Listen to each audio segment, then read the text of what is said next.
हम सब अपनी अपनी भूमिका निभाएं, ईमानदारी से निभाएं, बिना किसी लालच के निभाएं, और बार बार इस पे कानून बना दो, उस पे कानून बना दो, हमें सरकार ये नहीं दे रही, ये भिखारियों की तरीके से भीख मांगना बंद कर दीजिए। हैं ऐसे समाज हैं, मैं कोई पॉजिटिव मिसाल नहीं दे रहा हूं, लेकिन आपको समझाने के लिए दे सकता हूं। ऐसे बहुत सारे पंचर पुत्र हैं इस देश में, उनको मालूम है कि उनके लोग कभी 300 जीत करके भारत की संसद में नहीं जा सकते। उनको पता है कि इस व्यवस्था में उनका रोल उतना नहीं है, लेकिन उन्होंने अपने लिए एक रास्ता निकाल लिया, और आपने रास्ता निकालने में 900 साल लगा दिए। उन्होंने आपके बीच में से दलालों को ढूंढ लिया। इन दलालों की कीमत क्या है? कोई 5 करोड़ में बिकेगा, कोई 2 करोड़ में बिकेगा, कोई नहारी पे बिकेगा, कोई बिरयानी पे बिकेगा, कोई ईद की सवैयों पे बिकेगा। आपकी औकात के हिसाब से उन्होंने खरीदा, और संसद में उनकी कभी गिनती 10 से 15 नहीं हुई, एक बार 57 हुई थी बस। ये मैं आपको इसलिए बता रहा हूं, ये नेता नहीं बताएगा, क्योंकि नेताजी को तो सबका वोट चाहिए। आपकी गिनती ज्यादा है, उससे कहना जिसके वोट लेने के लिए अपनी करवटें बदल ले, उसी से ले लो जाओ, हमारा मत लो। हम जिसको वोट देंगे पूरी ताकत से देंगे, उसे किसी दूसरे के वोट की जरूरत ही नहीं पड़ेगी। जिस दिन आप ये सामूहिक शक्ति पैदा कर देंगे, आपके नेता को गद्दी से उतरने का डर रहेगा कि शुद्ध इन्होंने ने दिया है, उन्होंने नहीं दिया है जो पंचर जोड़ रहे थे। तो हमें पंचर जोड़ने वालों की बात कम पता करनी पड़ेगी, जिसकी साइकिल का जो मालिक है पहले उसकी बात सुनेंगे हम। लिहाजा मैं आज भी मानता हूं, मुझे कोई गलतफहमी नहीं है, हम सबको अपना रोल प्ले करना है, और इस अंधी राजनीति के पीछे दौड़ना बंद कीजिए। मेरा तो यहां तक मानना है कि आप अपनी सामूहिक शक्ति से, अगर कोई ऐसी सरकार आ भी गई और आपको लगता है कि ये कुछ गेरुए रस्त का कम और हरे रंग का कपड़ा ज्यादा पहने हैं, आपको यह लगता है, उस सत्ता पे बैठने वालों के सामने आपकी सामूहिक शक्ति इतनी होनी चाहिए कि वो कहे कि पहले इनका काम करना है, बाद में करेंगे किसी का, क्योंकि उन्होंने यह साबित कर दिया। ऐसा नहीं था कि 2014 से पहले वो पार्टी नहीं थी, माफ कीजिएगा भाई साहब। मैंने इसलिए शुरू में कहा कि विश्व हिंदू परिषद की जो ब्रांच है, छोटा उदयपुर की बड़े बहादुर लोग हैं आपने कि मुझे बुला लिया है। मेरे यहां हिसाब किताब अधूरा नहीं होता है, मेरे यहां कोई लगी लेपटी बात नहीं करता हूं मैं, क्योंकि मुझे आपसे वोट नहीं लेना है। जीवन में नहीं आऊंगा कहीं हिंदुस्तान के किसी कोने में कि मुझे वोट दे दो भाई, नहीं आना मुझे। यह वोट आपको लाचार और मजबूर बना देता है। ऐसे घूमने में न किसी का डर है, न किसी से कुछ लेना है, न लेने की लालसा है, इसलिए सच बोलने में आसानी हो जाती है। सोचिए जरा, आपके लोग मौजूद थे, हिसाब निकालिए, क्योंकि मैं तथ्यों पे बात करता हूं, भावनात्मक बातें नहीं करता हूं। अगर 1990 में 19 जनवरी 1990 को कश्मीर के अंदर 2,25,000 कश्मीरी हिंदू पंडितों का मुसलमानों ने नरसंहार किया, कौन थी सरकार उस वक्त दिल्ली में? वीपी सिंह की सरकार को किसका समर्थन था? देश का पहला मुसलमान गृह मंत्री बना, किसके समर्थन से बना? यह सवाल नहीं पूछो, यह सवाल पूछोगे तो आप फलाह के विरोधी हैं। हम विरोधी किसी के भी हो सकते हैं, राष्ट्र के नहीं हैं। इसलिए चाटुकार लोगों को मेरी बातें कम पसंद आती हैं।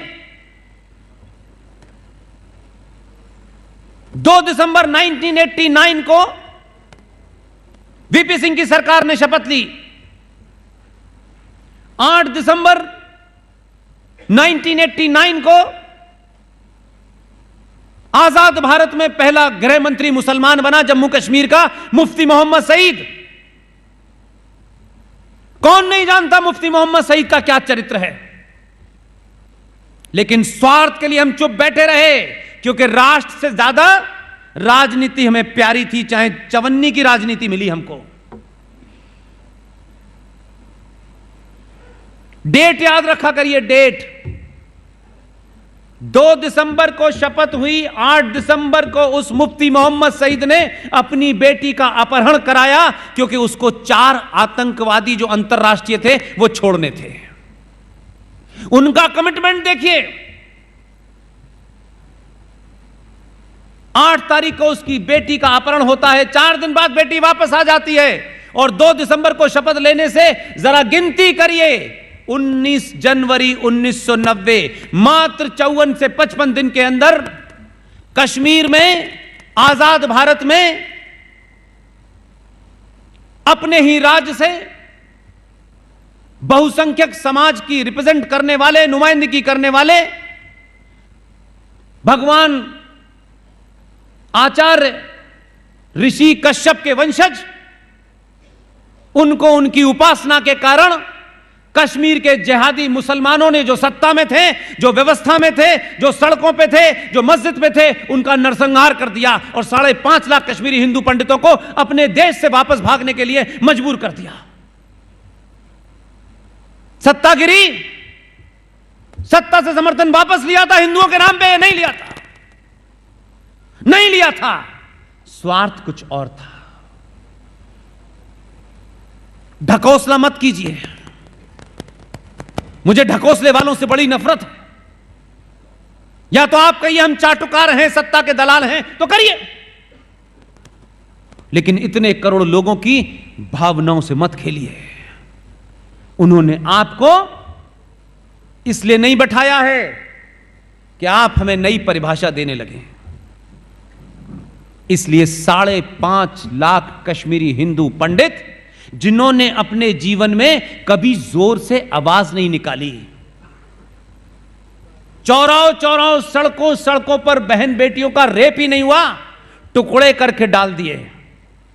यह घटना 1990 की है, यह औरंगजेब के जमाने की नहीं है, यह आजाद भारत के जमाने की है। हमने बड़ी जुडिशरी की बातें सुनी हैं। JKLF नाम का एक आतंकी संगठन था जम्मू कश्मीर में। उस आतंकी संगठन के एक सदस्य ने जम्मू कश्मीर में एक हिंदू इंस्पेक्टर की हत्या कर दी। सजा हुई, कोर्ट में केस चला, जज साहब ने उसे सजाए मौत दी, और ऑर्डर सुनाने के बाद जज साहब अपने चैम्बर से बाहर निकले, सड़क पे आए, उनके चिथड़े कर दिए। देश की जुडिशरी का मुंह बंद, सत्ताओं का, व्यवस्थाओं का मुंह बंद, हिंदुओं के ठेकेदारों का मुंह बंद। कौन लड़ेगा आपके लिए? किसकी बात कर रहे हैं आप? इसलिए सच बोलिए। अगर इतिहास ने आपको 700 साल बाद यह बोध कराया है कि सच बोलना है, तो मैं आपसे एक ही विनती करने आया हूं। अलग अलग अपने अपने स्वार्थों के लिए अगर आप लड़े तो एक भी नहीं बचेगा, एक भी नहीं बचेगा। और यह सिलसिला निरंतर जारी है, क्योंकि आप पढ़ना नहीं चाहते, आप सिर्फ अच्छी अच्छी बातें करके भारत माता की जय करते हैं। मेरे भाई, अगर नारा लगाने से भारत माता मजबूत हो रही होती तो 1947 में भारत बटा, लेकिन इन 70 सालों में 29 राज्यों में से 9 राज्य के अंदर हिंदू जो हैं, कहीं 2% है, कहीं 7% है, कहीं 21% है, कहीं 12% है। हमने इस पर सवाल नहीं उठाया, लेकिन हम भारत माता का नारा लगाते हैं। लगता है भारत माता मजबूत हो गई। ये नारा लगाने वाले लोग आपको मिसगाइड करते हैं ताकि आपको हकीकत पता ना चले। आप नहीं जानते क्या ये बात? ये देश क्यों बटा था? क्यों बटा था यह देश? उस वक्त भी आपके बीच में ईमानदार लोग थे, लेकिन चाटुकार लोगों की दुकान उस वक्त भी बहुत थे, बड़े सारे दलाल थे। और भारतीय राजनीति में एक महान शख्स, यह कहने की हिम्मत होनी चाहिए, इसलिए मैंने कहा अगर आप करोड़ों लोगों के बीच में भी सच कहने की हिम्मत रखते हैं, हो सकता है कुछ लोग नाराज हो जाएं, लेकिन हफ्ते भर बाद उन्हें पता चलेगा कि बात सही थी, आपके स्वार्थों को चोट पहुंचा रही थी, इसलिए आप नाराज हैं। अपने स्वार्थों से ऊपर उठेंगे तो कहेंगे बात तो सही है। इसलिए भारतीय राजनीति में एक ईमानदार शख्स जो डंके की चोट पे उस वक्त भी बोलता था, और उसकी किताबें आज उससे ज्यादा चिल्ला चिल्ला के बता रही हैं, लेकिन दलालों ने वो इतिहास नहीं पढ़ाया, कॉलेज में नहीं पढ़ाया। समझ में आता है, हमारे यहां ज्ञान बहुत देने वाले मिलते हैं, मौला मौला और अली अली भी बता देते हैं राम कथा के बीच में वो, लेकिन ये नहीं बताते कि अगर भारतीय समाज को सच हम बता देंगे तो इस समाज के अंदर से कायरता निकल जाएगी। उस दौर के नेताओं में एक नाम है, उसकी जाति क्या है इससे मुझे कोई लेना देना नहीं है। वो बहादुर था उस वक्त भी, और उसकी किताब आज चिल्ला चिल्ला के बोलती है कि उसने ये बात साफ साफ कही।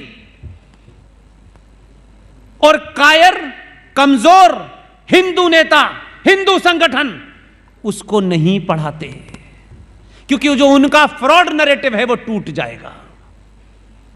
किसी की दुकान मजबूत हो जाएगी यह महत्वपूर्ण नहीं है, भारत राष्ट्र की दुकान मजबूत होनी चाहिए। मेरा तेरा कोई लेना वस्त नहीं है, मैं इंडिविजुअली क्या हूं, हम सबका कोई अलग अलग वजूद नहीं है। जब तक यह राष्ट्र है तभी तक हमारा भी वजूद है। यह राष्ट्र नहीं रहेगा तो फिर 2-2 रुपए में भारतीय महिलाओं की नीलामी अफगानिस्तान में होगी, जामा मस्जिद के सामने हुई थी और होगी। इसलिए आप अपने निजी स्वार्थों को लेकर के, मैं तो ब्राह्मण हूं, मैं तो ठाकुर हूं, मैं तो बनिया हूं, मैं तो पैसे वाला हूं, माफ कीजिएगा, कश्मीर में जिन कश्मीरी हिंदू पंडितों की लड़कियों की हत्या और मर्डर हुआ, उनके भी 1200 बीघा में सेब के पेड़ थे। वो भी दुनिया के परम ज्ञानी थे। उन्होंने समझा जैसे हम हैं वैसे ही दूसरे हैं, इसी में चूक कर गए। मारते वक्त उन्होंने ये नहीं पूछा कि अच्छा ये सेकुलर हैं इन्हें ना मारें, उन्होंने ये पर्देदारी नहीं की, उन्होंने कहा इनका वंश मिटा देना है।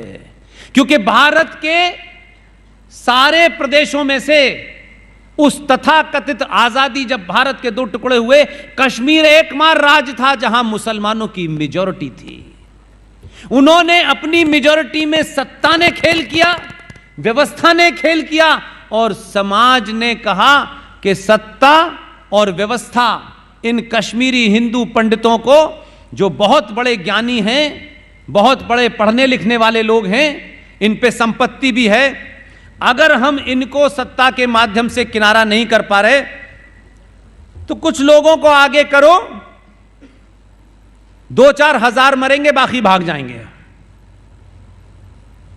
1,500 को मारा, 5.5 लाख भाग गए, अब कश्मीर खाली हो गया। हम 75 सालों से भीख मांग रहे हैं कि कश्मीरी हिंदू पंडितों को वहां बसाया जाए।